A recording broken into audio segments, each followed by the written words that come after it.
고대 중국의 광활한 대륙, 그 심장부에서 강력한 제국이 우뚝 솟아났습니다. 바로 상나라였죠. 그런데 이 절대적인 강자, 상나라는 왜 그토록 잔혹하게 전쟁을 벌이고 또 피를 바치는 제사를 올렸던 걸까요?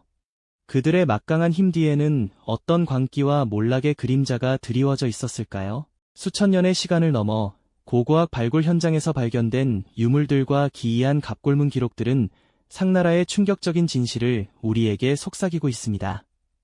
그들의 흥망성쇠가 고대 중국의 운명을 어떻게 송두리째 뒤바꾸었는지, 그리고 권력의 본질과 인간 욕망의 깊이를 어떻게 보여주는지 이 미스터리한 여정을 함께 따라가 보시죠. 그렇다면 이 신비로운 제국, 상나라는 대체 어떻게 탄생하여 천하의 주인이 될 수 있었을까요? 이야기의 시작은 황량한 들판에 세워진 작은 도읍지에서부터입니다. 주변 부족들을 통합하며 점차 세력을 키워나간 상나라는 독특한 재정일치 사회를 구축했는데요. 왕은 단순한 통치자를 넘어 하늘의 뜻을 묻고 백성을 이끄는 신성한 제사장이기도 했습니다. 모든 중요한 결정, 심지어 전쟁의 승패마저도 신의 계시를 통해 이루어졌다고 믿었죠.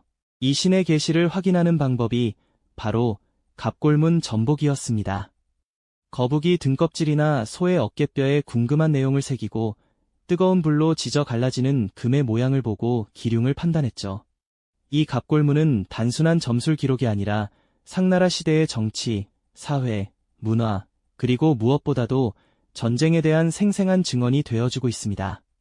왕이 직접 나서서 신들에게 전쟁의 승패를 묻고 얼마나 많은 포로를 바쳐야 할지 묻는 기록들은 그들의 삶이 얼마나 전쟁과 밀접하게 연결되어 있었는지 알 수 있는 대목이죠.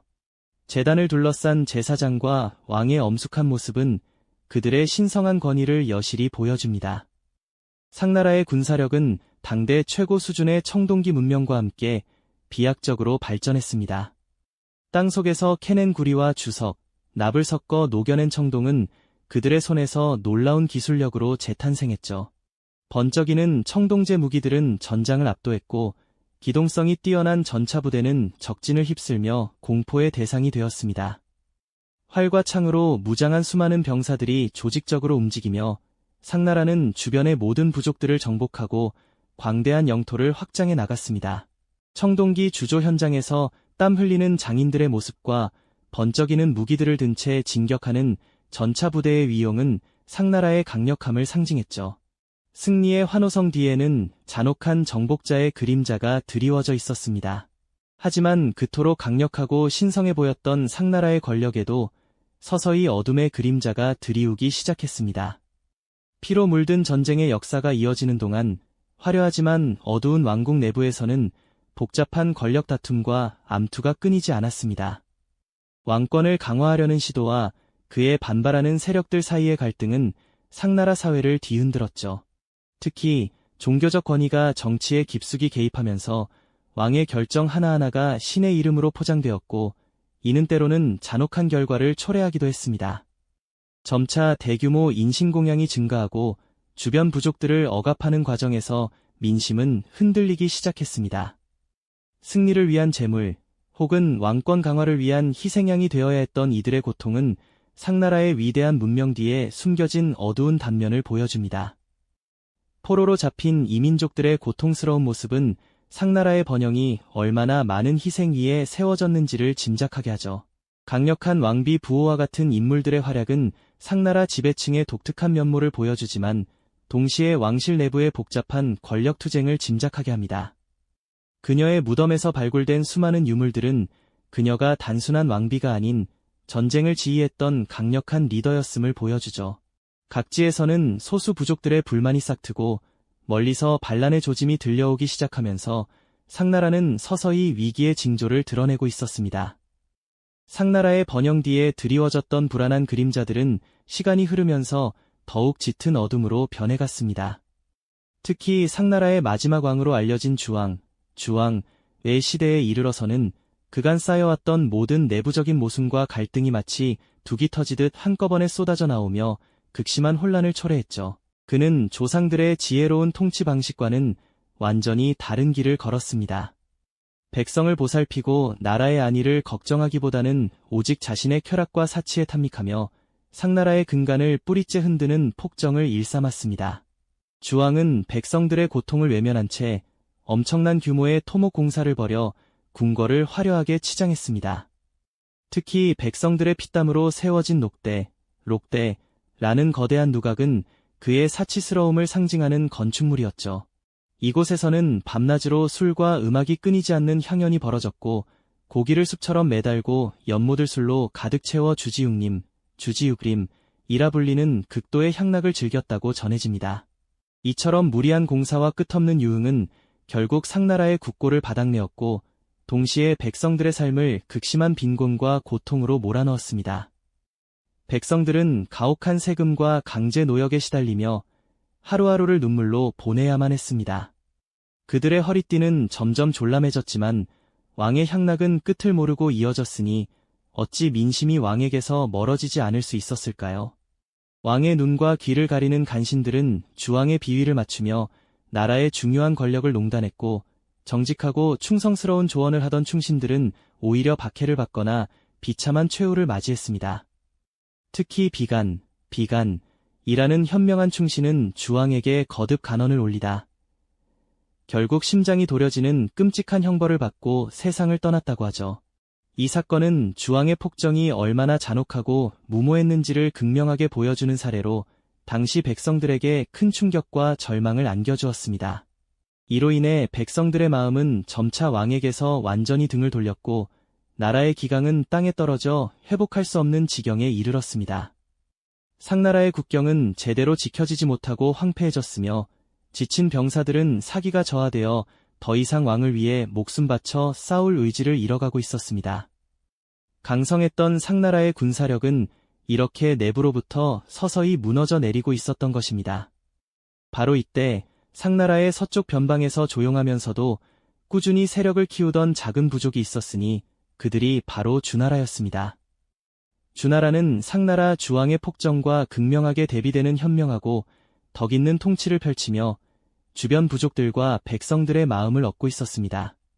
주나라의 지도자들은 백성들의 삶을 세심히 살피고 덕망 있고 유능한 인재들을 적극적으로 등용하며 착실하게 국력을 강화해 나갔습니다.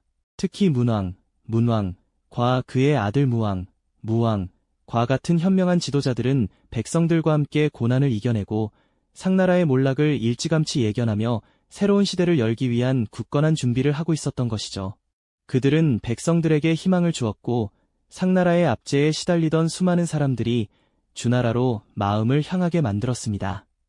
한때 고대 중국을 호령했던 상나라의 화려했던 문명은 주왕의 폭정 아래 점차 그 빛을 잃어가고 있었습니다. 내부의 모순은 더 이상 봉합할 수 없을 정도로 골마 터지기 직전이었고 백성들의 원성은 하늘을 찔러 마침내 거대한 폭풍을 예고하는 듯했습니다. 강대했던 제국은 마치 겉만 번지르르한 빈 껍데기처럼 위태롭게 서 있었으며 그 안은 이미 썩어 문드러지고 있었죠. 서쪽에서는 주나라의 새로운 기운이 밝게 샘솟으며 상나라의 어둠을 밀어내려 하고 있었지만 상나라는 스스로 파멸의 길을 재촉하며 비극적인 운명을 향해 걷고 있었던 겁니다. 과연 상나라의 이 비극적인 결말은 어떻게 마무리될까요? 그리고 주나라는 어떻게 이 혼란스러운 천하를 수습하고 새로운 시대의 문을 열 수 있었을까요? 다음 이야기에서 그 해답을 더 깊이 탐구해 보겠습니다. 이제 고대 중국의 운명을 가를 최후의 순간이 다가오고 있었죠. 상나라의 폭정은 더 이상 백성들이 감당하기 어려운 지경에 이르렀고 그들의 고통은 하늘을 찌르는 원성이 되어 울려 퍼졌습니다. 서쪽 변방에서 조용히 힘을 키워온 주나라는 이 모든 상황을 예의주시하며 새로운 천하를 열기 위한 굳건한 준비를 마쳤습니다. 문왕의 뜻을 이은 무왕은 상나라의 잔혹한 통치를 끝내고 백성을 구원하겠다는 대의명분을 걸고 마침내 대규모 출정길에 오르게 됩니다. 기원전 1046년 역사의 길이 남을 목야대전의 서막이 장엄하게 올랐습니다. 지금의 허난성 신상시 북은 광활한 목야 평원의 상나라와 주나라 연합군이 대치하는 숨막히는 광경이 펼쳐졌죠. 주나라 무왕은 숙부 주공단과 강태공 같은 현명한 책사들의 지혜로운 도움을 받아 여러 제후국들과 국건이 연합하여 대군을 이끌었습니다. 그들의 군세는 비록 상나라에 비해 수적으로 열세였지만 자유를 갈망하는 백성들의 뜨거운 염원과 정의로운 명분으로 똘똘 뭉쳐 그 어떤 난관도 헤쳐나갈 기세였습니다. 반면 상나라 주왕은 무려 70만에 달하는 엄청난 규모의 병력을 이끌고 목야 평원에 나타났습니다. 하지만 이 대규모 병력의 대부분은 전쟁 포로들과 노예들로 강제 징집된 이들이었죠. 그들은 상나라에 대한 충성심이라곤 찾아볼 수 없었습니다. 오히려 주왕의 폭정에 깊은 원한과 분노를 품고 있었던 겁니다. 겉보기엔 압도적인 숫자를 자랑하는 거대한 군대였지만 그 속은 이미 썩어 문드러진 허울뿐인 빈 껍데기에 불과했습니다. 전투가 시작되자 주나라 연합군은 맹렬한 기세로 상나라 진영을 향해 거침없이 돌진했습니다. 그들의 기습적이고 과감한 공격은 상나라 군대의 허를 찔렀고 내부에서부터 걷잡을 수 없는 균열이 일어나기 시작했습니다. 상나라 군사들은 싸울 의지를 완전히 상실하고 우왕좌왕했으며 심지어는 무기를 거꾸로 들고 주나라 군대와 합세하여 자신들의 폭군왕을 향해 돌아서는 충격적인 상황까지 벌어졌습니다. 백성들의 마음을 얻지 못한 폭군의 군대가 얼마나 무력하게 무너질 수 있는지를 보여주는 비극적이고도 상징적인 장면이었죠. 이러한 내부의 배신과 걷잡을 수 없는 혼란 속에서 상나라 군대는 순식간에 와해되었습니다. 믿을 수 없는 속도로 무너져 내리는 전세의 주왕은 크게 당황할 수밖에 없었죠. 결국 전장에서 도망쳐 그가 평소 사치와 향락을 즐기던 화려한 누대인 록대로 향했습니다. 하지만 그곳은 이제 그의 비참하고 비극적인 최후를 지켜볼 마지막 장소가 되고 말았죠. 주왕은 불타는 누대 속에서 스스로 목숨을 끊으며 600년에 가까운 상나라의 찬란했던 역사를 비극적으로 끝맺었습니다. 목야대전은 단순한 군사적 충돌을 넘어 고대 중국의 운명을 완전히 뒤바꾼 역사적인 대전 한 점이었습니다. 백성들의 지지를 잃고 내부의 모순을 해결하지 못한 폭군은 아무리 강력한 군사력을 가졌다 해도 결국 스스로 파멸할 수밖에 없다는 준엄한 교훈을 남겼죠. 상나라의 흥망성쇠는 단순한 전쟁사를 넘어 권력의 본질과 통치의 지혜에 대한 깊은 질문을 우리에게 던지고 있습니다. 목야대전은 단순한 군사적 승패를 넘어 고대 중국의 천하질서를 완전히 뒤흔든 거대한 역사적 전환점이었죠. 백성의 마음을 저버린 권력이 아무리 강력한 무력을 가졌다 한들 결국에는 스스로 파멸할 수밖에 없다는 준엄한 진리를 온 천하에 똑똑히 보여주었습니다. 상나라의 찬란했던 600년 역사가 비극적인 종말을 맞이하는 순간 이는 한 시대의 끝이 아닌 새로운 시대의 서막을 알리는 웅장한 신호탄이 되었습니다. 절대적인 권력을 휘두르며 고대 중국을 호령했던 상나라는 왜 그토록 허무하게 무너져 내렸을까요? 그들의 이야기는 단지 피비린내 나는 전쟁사를 넘어 권력의 본질과 통치의 지혜에 대한 깊은 성찰을 우리에게 안겨줍니다. 아무리 견고해 보이던 제국도 그 기반이 되는 백성의 신뢰를 잃고 내부의 모순을 해결하지 못한다면 마치 뿌리째 흔들리는 거대한 나무처럼 순식간에 와해될 수 있다는 것을 상나라의 몰락은 여실히 증명해 보였죠. 목야대전의 현장에서 상나라 군사들이 보여준 무력감과 배신은 단순히 전술적인 실패를 넘어 상나라 왕실이 그동안 쌓아왔던 민심 이반의 결정적인 결과였습니다. 폭정으로 얼룩진 지배와 무리한 인신공양, 그리고 충신을 내치고 간신을 가까이 했던 주왕의 행태는 결국 백성들의 마음을 떠나게 했고 군사들마저 싸울 의지를 잃게 만들었던 것이죠.